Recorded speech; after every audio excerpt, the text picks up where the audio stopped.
you, as he has done with numerous ulama and scholars and so forth, and righteous people. So, you have to anticipate it.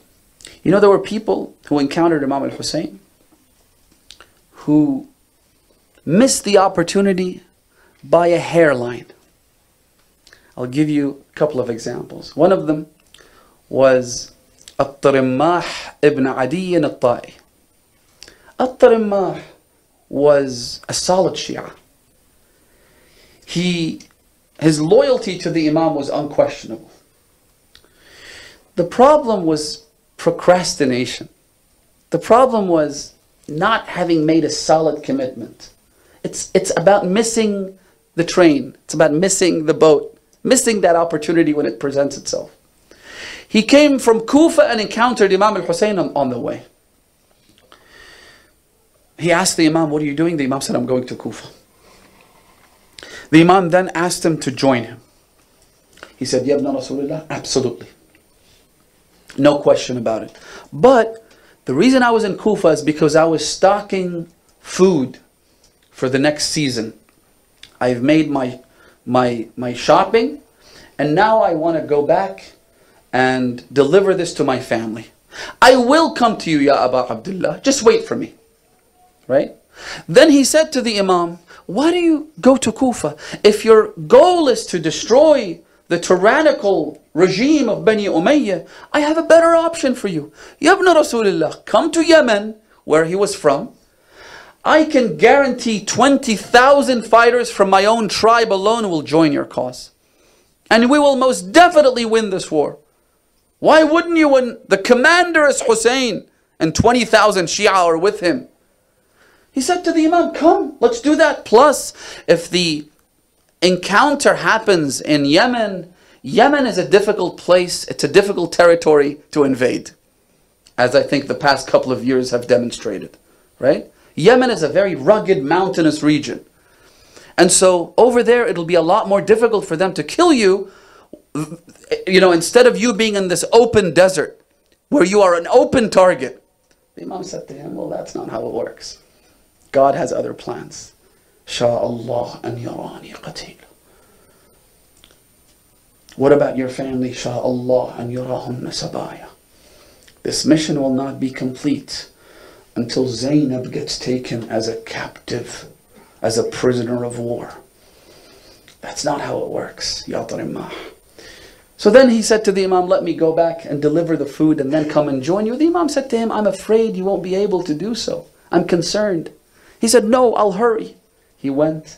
By the time he came back, he heard the cries, "Ala laqad qatalna al-Husayn ibn Fatima." It was too late. Too late. Procrastination.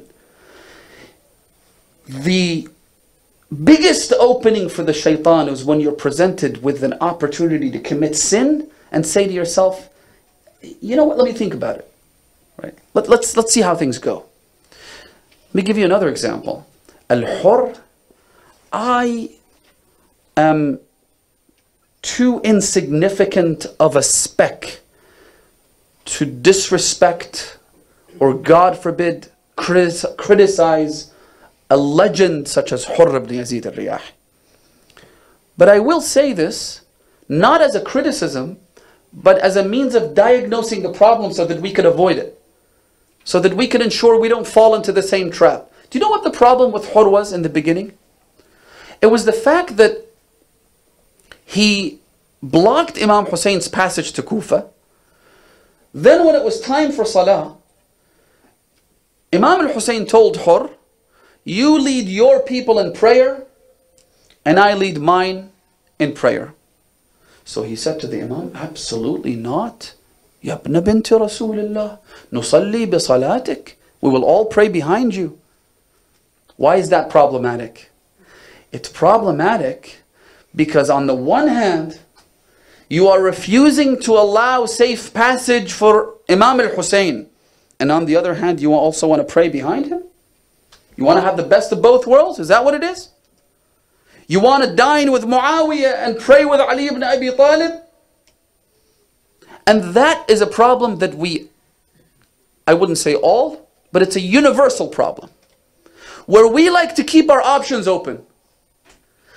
I'm not saying that this world and the afterlife are always in conflict, that there is constant tension between them.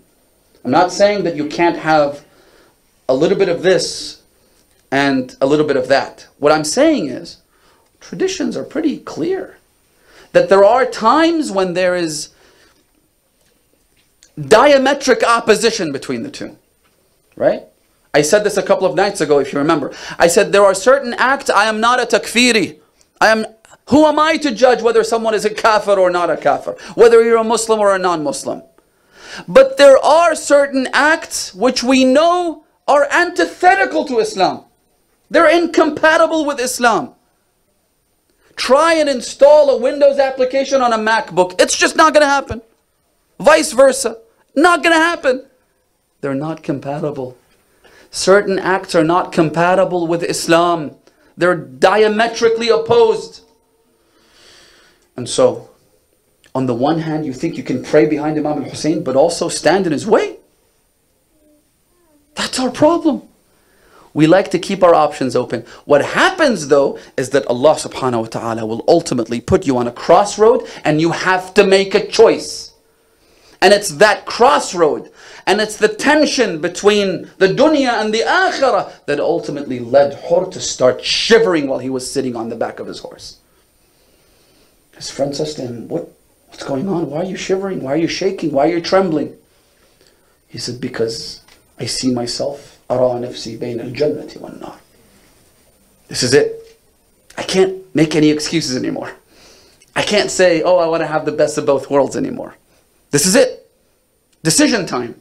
Make your choice. And we are faced with those choices, brothers and sisters, on a daily basis. You have to make that choice. Which is it going to be? You want to follow the path of Imam al-Hussein? ألا من كان باذلا فينا مهجته. You're willing to join Imam al-Hussein, you have to make sacrifices. فَلْيَرْحَلْ مَعَنَا. Or you want to take the other path, which you're more than welcome to take. But you will miss the greatest opportunities of all. You will miss being in the caravan of Hussein, in the caravan of the Ahlul